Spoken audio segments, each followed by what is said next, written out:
Hello and welcome to ministry of current affairs by doctor Gaurav Garg. मैं दिव्यांशी और आज मेरे साथ इस इंटरव्यू सेशन में जुड़ी हैं रूही गुप्ता, जिन्होंने एसबीआई क्लर्क 2022 एग्जामिनेशन क्लियर किया है। Welcome Ruhi and congratulations in your success. Thank you so much ma'am. Ruhi, सबसे पहले तो यही जानना चाहूंगी कि जब इतना कॉम्पिटिटिव एग्जामिनेशन हो and you been in the process, और जब एग्जामिनेशन का रिजल्ट आए, how do you feel about it कि वो जो जर्नी है वो तय करके आई हूँ and you clear the examination. Ma'am मुझे एक्चुअली मैं पहले मास्टर्स फिजिक्स में थी, मैंने नेट जेआरएफ क्लियर किया था, तो मुझे बट गवर्नमेंट जॉब का बहुत वो था कि नहीं, I really want to grab the government job. मैं एसएससी का प्रिपरेशन कर रही थी बाय द टाइम। बट जब आपको एक जगह आप लग जाते हैं ना, रिजल्ट आता है, लाइक नहीं मिल गई, finally I got the place, तो वहां से बहुत इजी हो जाती हैं चीजें, आई गेस। हाँ, एक्चुअली आई वाज सेइंग कि जब आप एक सेम प्लेस में मतलब एक जगह लग जाते हैं तो खुद को भी कॉन्फिडेंस आ जाता है, बिकॉज ऑल द टाइम आप एग्जाम्स दिए जा रहे हैं, दिए जा रहे हैं, दिए जा रहे हैं, तो एक क्लिक होना भी बहुत वो बात होती है कि सेल्फ कॉन्फिडेंस, कि आप सेल्फ डिपेंडेंट हो गए हैं, तो it works like magic. Definitely, it works like magic कि आप self dependent हैं and you can take care of yourself. I think this is the biggest gift children give to their parents and to themselves. या because So my mother she is a yeah. Working woman, so it really works for me then. All right. So Ruhi, uh, जब हम examination की बात करते हैं और you are masters in physics and when you say that inclination bank की तरफ कैसे हुआ, because you also clear NET JRF, you could have done PhD into physics, but कैसे इंक्लिनेशन हुआ बैंक की तरफ, थोड़ा समझाएंगे आप हमें। हाँ ma'am, I don't ever wanted to do teaching because बस मुझे टीचिंग नहीं करना था, एंड आई रियली वाज, मतलब मुझे जेन्युइनली गवर्नमेंट सेक्टर में ही रहना था। तो लास्ट ईयर मैंने एमबीपीएस पीओ क्लर्क और एसबीआई पीओ क्लर्क दोनों दिए थे, चारों, और मेरा बहुत कम मार्जिन से रह गया था। तो मैंने फिर बस नेट का दिया, तो मेरा बाय द टाइम क्लिक कर गया। बट मुझे ये था कि नहीं, बैंकिंग ही करना है, एसबीआई में ही लगना है, आई वाज रियली एडमेंट। तो माय देन मेरा जीके मेरा शॉर्ट कमिंग था basically. So one of my friend suggested me कि तुम जीके करोगी, तुम्हारा हो जाएगा। तो देन हो गया बस। सो जब प्रिपरेशन शुरू किया, इंक्लिनेशन बैंक की तरफ आया। हम्म। बहुत सारे ऐसे लोग होते हैं जिनका बैकग्राउंड थोड़ा अलग होता है, they been into science background. हो सकता है पहले ओरिएंटेशन कुछ और हो and then orientation just changes. Similar thing happened with you as well, your masters in physics. कैसे तैयारी शुरू की, क्योंकि आप किसी भी चीज को लेकर you already start preparing your base, तो बैंक के हम्म। लिए बेस कैसे बनाना है। मैम एक्चुअली मैं सिंगल, मेरे मदर सिंगल पेरेंट है, so I have to just stay with my in my hometown. तो मेरे पास वो इतना नहीं था कि मैं बाहर जाकर कि अपने ज्यादा अपॉर्चुनिटीज ले सकूं, तो मुझे ये था कि मैं गवर्नमेंट जॉब में ही रहूं ताकि it be easy with my family. तो मैंने यहीं से कोचिंग स्टार्ट की कि इट बी इजी, अगर मैं गवर्नमेंट जॉब सिक्योर कर लूंगी तो मैंने वहां से यहाँ से पहले बेसिक कोचिंग लिया। और जब मैंने दो चार एग्जाम्स देने शुरू किए तो मुझे थोड़ा आइडिया लगा कि जीके बेसिकली मेरा वीक है। English was my strongest point back then, and maths and reasoning was okay because मेरा मेडिकल नॉन मेडिकल बैकग्राउंड था तो। डिफरेंट सेक्शंस होते हैं एग्जामिनेशन के लिए, उस पे भी हम बात करेंगे, लेकिन उससे पहले हम बात करते हैं कि प्रीलिम्स और मेंस को एक साथ आपको तैयारी बैलेंस करके चलनी है।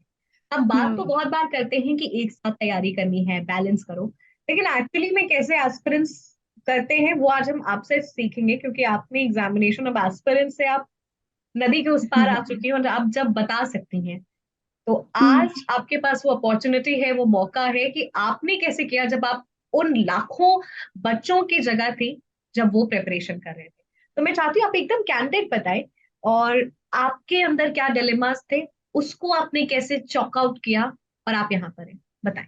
मैम मुझे ऐसे लगता है पर्सनली कि जब आप क्लर्क और मेंस के लिए तैयारी करते हैं तो आप जो कॉमन टॉपिक्स हैं उन्हें लीजिए, जो आपके शॉर्ट कमिंग्स, आपको 100 प्रीलियम्स में 100 में से 100 स्कोर करने की जरूरत नहीं है। अगर आप अपना फोकस रखेंगे कि ये मेरा क्लियर से इतना ऊपर जा रहा है तो हम फाइन, आप अपनी एक्यूरेसी पे ध्यान दीजिए। जैसे मैंने मेजरली एक्यूरेसी पे ध्यान दिया कि एक्यूरेसी मेरी काफी अच्छी रहे, कि मैं जितना पढ़ रही हूँ उसमें मुझे इश्यूज ना हो। कि अगर मान लीजिए कोई टॉपिक मैं छोड़ रही हूँ तो मैं उसको दोनों तरफ से अपना एक पोर्शन साइड कर दिया करती थी कि ये मैंने पढ़ना ही नहीं है या ये मैंने बहुत अच्छे से करना है। तो मैंने प्रीलियम्स का बेसिक बेसिक ही मैंने 85 तक के नंबर्स के लिए हमेशा प्रिपेयर किया। कुछ कुछ टॉपिक्स मैंने रीजनिंग में जैसे नंबर, मिसिंग नंबर मेरा स्ट्रॉन्ग पॉइंट नहीं था तो मैंने छोड़ दिया, बिकॉज वो मेंस में आता नहीं है इतना। तो मैंने ये वाला चीज भी मेंशन किया। उसके बाद मैंने साथ के साथ मेंस के लिए तैयारी की कि साथ के साथ मॉक्स देना एंड ऑल।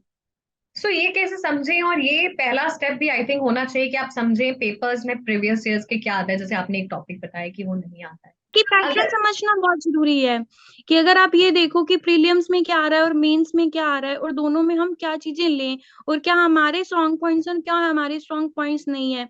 कि जब आप प्रीलिम्स के लिए पढ़ रहे हैं या मेंस के लिए भी आप जब साथ में उनके लिए पढ़ रहे हैं तो आप ये जरूर देखें कि हम मेरा स्ट्रॉन्ग पॉइंट क्या है, मैं किस पर काम करूं। तो मैं एक तरफ ये तो मैं अपने जब हम एक्यूलिम हमें तो एक्यूलेटिव मार्क्स चाहिए ना कि हमारा स्ट्रॉन्ग पॉइंट क्या है। जैसे for me English was my strongest game, तो आई वाज ऑलवेज लाइक कि इंग्लिश में तो बेस्ट से बेस्ट स्कोर करना है ताकि मुझे अच्छा पुश मिल जाए। और साथ में आप अपनी शॉर्टकमिंग्स देखें कि आपको मतलब बेसिक सबसे पहले तो आपको अपने ये पता होना चाहिए कि आपकी वीकनेस क्या है और आपकी स्ट्रॉन्ग गेम क्या है, आप किस में अच्छे हैं। राइट, और जब हम शॉर्टकमिंग्स की बात करते हो तो आई थिंक वो पहले ही आपको जो पैटर्न देख के समझ में आ जाना चाहिए, लेकिन वो एनालिसिस भी एक, I think it's an art कि आप देख हम्म। रहे हो बट आप समझ तो पाओ कि कैसे सेग्रीगेट करना है। तो वो जो सेग्रीगेशन का पहला स्टेप है, अगर आप थोड़ा सा समझा सके। अब मैम मैंने सेग्रीगेशन में बेसिकली क्या किया ना, जो टॉपिक्स मुझे ऐसे लगे कि बहुत टाइम टेकिंग है और इसके बजाय मैं ये दो टॉपिक्स बेटर कर सकती हूँ, मैंने हमेशा जैसे टॉपिक्स मैंने जब करने स्टार्ट किए, बिकॉज मैं एसएससी भी कर रही थी तो मैंने हमेशा ये भी देखा कि अगर ये टॉपिक वहां भी नहीं है और यहाँ भी नहीं है और मैं बहुत टाइम ले रही हूँ इन टॉपिक्स में, तो मैं इसे अगर छोड़ दूंगी तो उसके बदले मैं दो टॉपिक्स कर सकती हूँ। तो मैंने इस चीज पे थोड़ा ध्यान देना शुरू किया। आप करते हैं जब आपको समझ आने लग जाता है कि मैं इसमें टाइम ले रही हूँ और ये मेरा अच्छा जा रहा है, तो आप उस पर ध्यान दें। और जब आप मॉक्स लगा रहे हैं तो आपको बेसिक बेसिक एनालिसिस होने लग जाता है कि ये बेटर है और ये बेटर नहीं है बेसिकली। रूही, एक और चीज होती है कि हम पढ़ते तो बहुत सारी चीजें रहते हैं, लेकिन जो हम पीछे का पढ़ते हुए जाते हैं वो हम भूलते भी रखते हैं। इसीलिए कहते हैं रिवीजन एक बहुत ही इंपॉर्टेंट प्रक्रिया है, प्रोसेस है, जो हर एस्पिरेंट्स को अपनानी चाहिए। पता तो रहता है लेकिन हम कुछ ना कुछ करके हम उसको एक्चुअली अपने अंदर नहीं समा पाते। तो रिवीजन को कैसे अपने स्केड्यूल में लेकर आए और रिवीजन करते रहें। हाँ मैम, थोड़ा आपको बेसिकली आपको अपना रूटीन तोड़ना पड़ता है, बिकॉज मैं नाइट आउल टाइप पर्सन थी। मैंने हमेशा अपनी ग्रेजुएशन तक हमेशा रात को पढ़ा है, बट मुझे ये चीज बहुत टाइम से समझ आ गई थी कि जीके सुबह ही होगी, उसका कोई रिवीजन का कोई और तरीका नहीं है। तो आप जब भी मैंने वही किया कि जैसे हफ्ता पढ़ा, मैं संडे टू संडे उसको रिवाइज किया करती थी।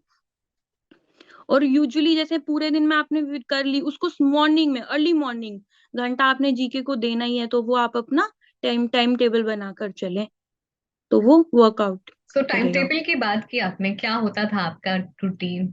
मैं मतलब बेसिकली उतना मोक्स में ज्यादा ना देकर, जैसे मुझे मैं उतना वो नहीं रखती कि इतने आर से इतने आर तक पढ़ना है। मैं सुबह बेसिक एक ये कर लेती थी कि इतना पोर्शन आज कंप्लीट करना है, और अगर इतना नहीं हुआ तो जो भी रिवॉर्डिंग चीज है मेरे लिए, फॉर एग्जाम्पल कि आज ये तो देखना था या ये करना था, तो मैं वहां नहीं जाती थी कि ये नहीं करना। तो उतना सेल्फ कंट्रोल कि अगर आज ये पोर्शन कंप्लीट नहीं हुआ तो ये तो बिल्कुल ही नहीं करना है, तो that pushed me out. I think ये डिटर्मिनेशन होना भी बहुत ही बड़ी बात है कि आपको, अगर you reward yourself, and to hmm. Everybody listening out the interview, do it yourself, it works. Ruhi has experienced it and it might work for you as well, कि आप खुद को या रिवॉर्ड दो, और जब आप खुद के साथ ऑनेस्ट हो जाओगे और ऑनेस्ट सिंसियर हो जाओगे, तब शायद जो प्रोसेस है वो आसान हो जाएगा। क्योंकि हमें एग्जामिनेशन में जो सबसे बड़ी चुनौती होती है वो अपने आप होती है, अपने माइंड के साथ होती है। तो अगर आप हाँ अपने आप मैम। से जीत लिए तो आई थिंक वो प्रोसेस काफी आसान हो जाता है। हाँ बिकॉज वही मैं वही आपको बोल रही थी कि हमारे मदर फैमिली सिंगल पेरेंट है, मैं यहाँ पे अकेली हूँ।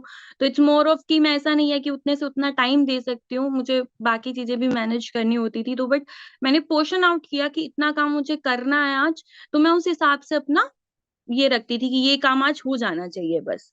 तो आप इतना बेसिक आप अपना पोर्शन बनाइए कि जैसे आज आपने सोच लिया कि मैंने वीक की जीके कर ली और मुझे वीक की जीके रिवाइज करनी है, या मुझे 15 दिन की जीके रिवाइज करनी है, तो वो आपका टारगेट होना चाहिए कि आज मुझे मैथ्स का ये टॉपिक करके छोड़ना है, मुझे क्वेश्चंस करने हैं। तो वो आपको पता होना चाहिए कि आज का ये काम है। वो आप रात को बेसिकली बना सकते हैं। जैसे मैं प्रीवियस डे ये सोच कर रखती थी कि मुझे कल इतना पोर्शन कंप्लीट करना है। रोही, आपने बहुत हाँ। इंपॉर्टेंट बात आपने कही कि आप स्केड्यूल और आपको खुद से ही लड़ना है, आपकी चुनौतियां आपकी खुद ही, your individualistic personality hmm. Poses challenge in front of you in your goals, उसी को आपको हम्म। ओवरकम करना है। और साथ ही साथ एक ऐसा स्केड्यूल हो जो उस चुनौती से लड़ने में मदद करे। हम्म। डिस्ट्रैक्शंस बहुत आते हैं, और जब आप ऐसा कॉम्पिटिटिव एग्जामिनेशन लिखते हैं जहां लाखों स्टूडेंट्स लिखते हैं बट क्वालिफाई कुछ करते हैं और हम्म। बहुत कम मार्जिन से रह जाते हैं, कभी लगा कि अगर नहीं हुआ तो क्या। एंड ऑल्सो साथ में कि डिस्ट्रैक्शंस की हम बात कर रहे थे, तो आप कह रहे हैं कि बहुत सारी चीजें मैनेज करते थे, हम्म। कैसे सारी चीजों को बैलेंस किया, माइंडसेट को स्ट्रॉन्ग किया कि ये भी है ये भी है और सब मैनेज कर लेंगे। ये माइंडसेट का खेल है, माइंडसेट का एग्जामिनेशन है, तो उस पर आप बताएं, क्योंकि mindset is not prepared in one day, it's process. Ma'am determinant होना पड़ता है गेस कि आपको पता हो कि मुझे तो जॉब करनी ही है। दुनिया में कुछ भी हो रहा है, मुझे जॉब करनी है। जब आपका ये डे टू डे गो हो जाता है ना कि कुछ भी हो जाए मुझे जॉब करनी है, तो आप उस माइंडसेट में आ जाते हैं कि ये मुझे करना ही है। उसका कोई, सबसे बड़ी बात for me it always work कि उसका सेकंड ऑप्शन नहीं है, यही है। मुझे लगता है इसी से चीजें वर्कआउट करती हैं कि जब आप सोच लें कि यही करना है, उसके अलावा मेरे पास तो सेकंड ऑप्शन है ही नहीं, मैं कर ही नहीं सकती और कुछ यही करना है, तो आपका हो जाएगा। मैं सबको यही बोलती हूँ अभी कि आप बस सोच लो कि मुझे तो यही करना है, उसके अलावा कुछ ही नहीं करना है, तो हो जाएगा। रोही, हम जब बैंक की बात करते हैं तो सिलेबस बड़ा मोनोटोनस है। हाँ। पजल्स लगाने हैं, क्वांट करने हैं, इंग्लिश वही चीज लगातार। और ऐसा भी नहीं है कि अगर आप प्रीलिम्स से मेंस में जाते हैं तो कोई ड्रास्टिक चेंज होता है, खाली क्वेश्चंस लेवल में डिफरेंस आ जाता है। तो रूही, आपसे समझना चाहिए, क्योंकि ये बहुत सारे एस्पिरेंट्स की ये कंप्लेन भी है, अपने से कंप्लेन होती है बेसिकली, कितना हम्म। लगाए, हो गया, आ गया। तो ये सारे जो माइंडसेट है, ये जब आते हैं, तो how how to deal in such kind of situation. Ma'am पहले 2 से 3 बार में जब आपका प्रीलिम्स क्लिक करना शुरू करता है तो आपको ये तो पता चल जाता है कि प्रीलिम्स के लिए पढ़ने की जरूरत नहीं है। एक, जब आपकी डेट आए उससे हफ्ता पहले, जैसे वीक पहले आप मॉक लगाओ तो आपका उस डे के लिए अच्छा रिदम बन जाता है। तो 2 से 3 के बाद जब आपका प्रीलिम्स क्लिक करने शुरू कर दें तो मुझे लगता है मेंस पे फोकस करना चाहिए, वेदर चाहे वो क्वांट है, रीजनिंग है, जो भी आपका वीक सेक्शन है बाय द टाइम। और जीके तो फिर कांस्टेंट रखनी ही पड़ेगी क्योंकि करंट अफेयर्स है।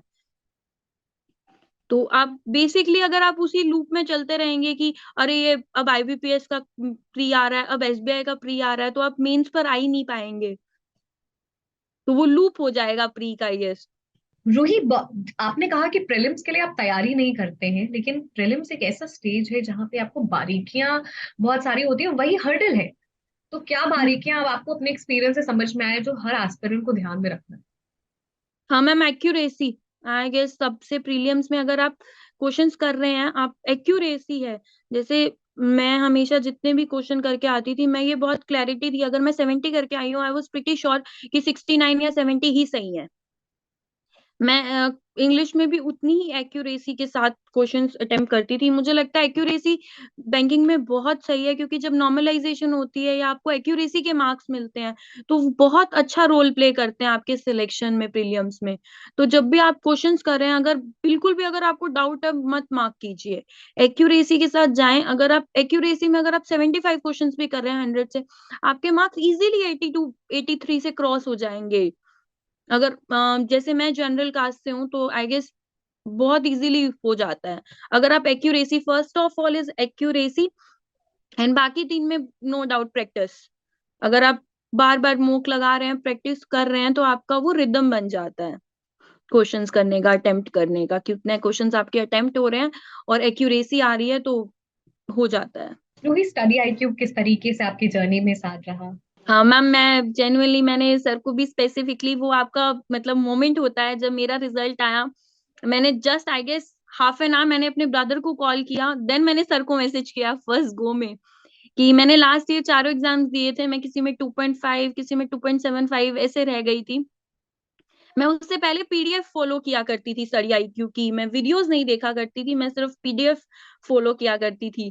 तो very good friend of mind, वो भी सर के स्टूडेंट ही थे, उनका एसबीआई में क्लिक हुआ था, तो उन्होंने मुझे सजेस्टेड मी कि तुम वीडियोस ऑप्ट आउट करो तो तुम्हें बहुत फर्क दिखेगा। तो मैंने मैम वीडियोस के लिए मतलब लिया, देन मैंने वीडियोस प्रॉपर फॉलो की। मुझे ये चीज मुझे बहुत अच्छी लगी, जैसे मैंने पूरा वीक का कर लिया तो सर 300 के क्वेश्चंस बैंक बनाते हैं, फिर उसके बाद पेपर के लिए अलग से बनाते हैं कि एसबीआई क्लर्क के आपके, आप अपने आप को रिवैल्यूएट कर सकते हैं कि आप कितना क्वेश्चंस कर पा रहे हैं। और जो चीज मुझे उन्होंने स्पेसिफिकली सजेस्ट की थी कि तुम्हें वो इस चीज में वर्क करेगा, कि एक क्वेश्चन है उस पे सर सेम टॉपिक से रिलेटेड सेम सेम चीज बोलेंगे, तुम बारी बारी सुनोगी, तुम्हें अपने आप याद होनी शुरू हो जाएंगी। तो I think that's mainly basically आपका जीके मेरा शॉर्ट कमिंग था, है ना। तो मेरा बस मैंने लास्टली स्टडी आईक्यू से सिर्फ जीके के लिए प्रॉपर फॉलो किया और बस हो गया मेरा क्लियर। इवन जब मैंने क्लर्क में भी एडमीन्स में मैं जीके करने बैठी थी, मैं बहुत प्रिटी क्लियर थी, बिकॉज मुझे मैक्सिमम क्वेश्चंस आते थे। तो लाइक हाँ आता है भाई। तो या Ruhi, we are also very glad and very proud of your achievement. We wish कि आप इसी तरह आगे बढ़े और हमारा भी नाम रोशन करें, thank you ma'am. because you've been a regular student of ours and we are very very proud of you. Ruhi, हम सेशन के एंड में ही कुछ फाइनल टिप सजेशन आप देना चाहेंगे थैंक सभी यू। को? हाँ मैम, और कांस्टेंट रहिए कि मुझे करनी है, मुझे जॉब चाहिए, मुझे जॉब क्लिक करनी है। दूसरा रेगुलर रहिए करंट अफेयर्स में, अगर आप रेगुलरली कर रहे हैं, ये नहीं कि मैं हफ्ते बाद कर रही हूँ या मैं 15 दिन की लगातार कर रही हूँ, आप रोज फॉलो अप कीजिए बेसिकली, और मॉक आप कांस्टेंट लगे रहेंगे तो हो जाता है guess. Thanks Ruhi for joining us, पूरी टीम की तरफ थैंक यू से ढेर मैम, इट सारी वाज माय शुभकामनाएं। Pleasure. We wish you good health, good luck, thank you.